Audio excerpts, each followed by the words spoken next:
আমাদের কিছু করতে হবে। আমি একটা গল্প বলি, আমার ইয়েটা শেষ করি, একটা গল্প বলি, কথা শেষ করি। যেটা হচ্ছে ইমাম গাজ্জালী ইসলামের কাছে একজন ব্যক্তি আসি বলতেছে আমি একটা খারাপ একটা স্বপ্ন দিয়েছি।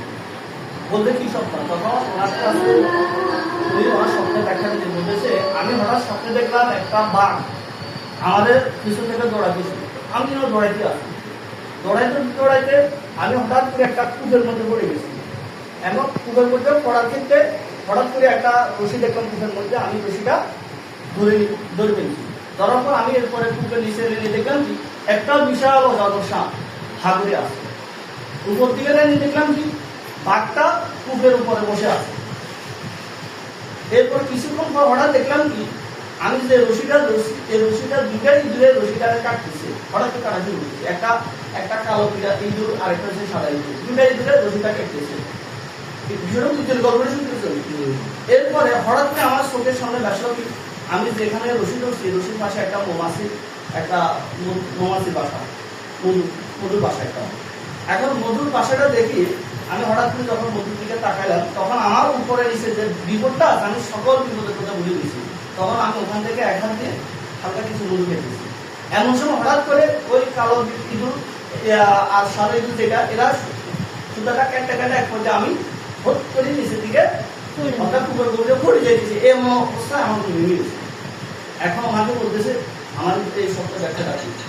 তখন উনি বলতেছে তুমি যে স্বপ্নটা দেখতেছো এখানে যে বাঘটা তোমাদের দৌড়াইতেছে বললো এই বাঘটা হচ্ছে যায় আজরাইল, অর্থাৎ আমাদের পিছনে আজরাইল অনবরত আমাদেরকে তাড়া করতেছে মৃত্যু জন্য।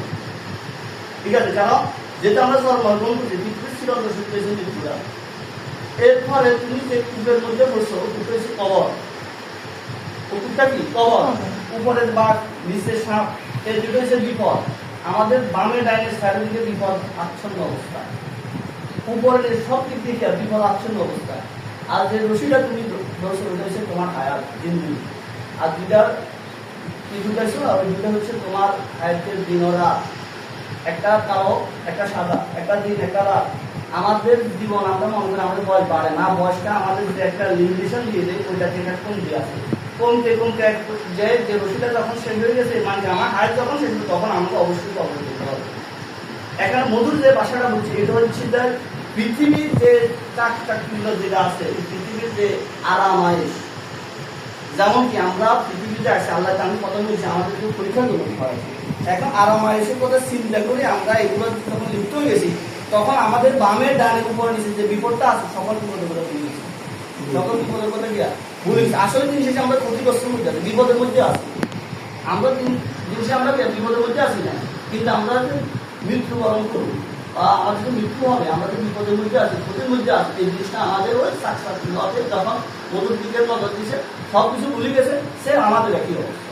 আমি এই গল্পটা বলার উদ্দেশ্যটা হচ্ছে সে আমি পরীক্ষায় ভালো রেজাল্ট করতেছি না খারাপ রেজাল্ট করতেছি ডাজন্ট ম্যাটার, এটা তেমন কিছু আমার ভবিষ্যৎ পরিবর্তন করবে না। কেননা এটা দিয়ে আমি সর্বোচ্চ হয়তো একটা সার্টিফিকেট পাবো, হয়তো একটা চাকরি পাবো। এটা এমনও আছে অনেক স্টুডেন্ট আছে না এলাকার মধ্যে পড়ালেখা মেট্রিক ইন্টার পাস করে ভালো ভালো অবস্থান চাকরি করতেছে বা ব্যবসা বাণিজ্য সফল হতেছে না, সফলতার জন্য সার্টিফিকেট লাগে না। তবে সবচেয়ে বড় সার্টিফিকেট হচ্ছে আমি দুনিয়া এবং আখিরাতের জন্য যদি আমি সফলতা অর্জন করতে পারি, দুনিয়া এবং আখিরাতে আমি কামিয়ে করি, এটা হচ্ছে সবচেয়ে বড় সফলতা। কিংবা আমি দুনিয়াতে সফল হতে পারি না, আমার সৃষ্টিকর্তা আমার যেটার জন্য সৃষ্টি করছে আমি যদি সেটার জন্য আমি যদি সফল হই তাহলে এটাই আমার সফলতা। এবার দুনিয়াতে যা হচ্ছে এটা যেটা কথা বুঝাচ্ছি। আমি আবার বলি এই গল্পটা আমাদের পুরো জীবনের সাথে একটা সম্পৃক্ত। আমরা যে যেখানে যাই পরীক্ষার পর অন্তত চেষ্টা করবো আমরা একজন মানুষ হিসেবে আমাদের আল্লাহ যেভাবে যে কাজগুলো সৃষ্টি করছে আমরা যাতে